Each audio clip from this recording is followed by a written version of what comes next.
முடிப்பினிலே என்னும் சுரு தினம் தவிக்க பூவில் நல்ல தேன் இருக்கு பொன் வண்டு பார்த்திருக்கு இன்னும் என்ன தாமதமோ மாமனுக்கு சம்மதமோ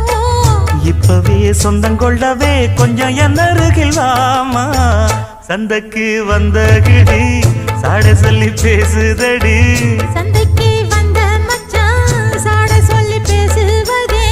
முத்தம்மா முத்தம்மா பக்கம் வர வெக்கமா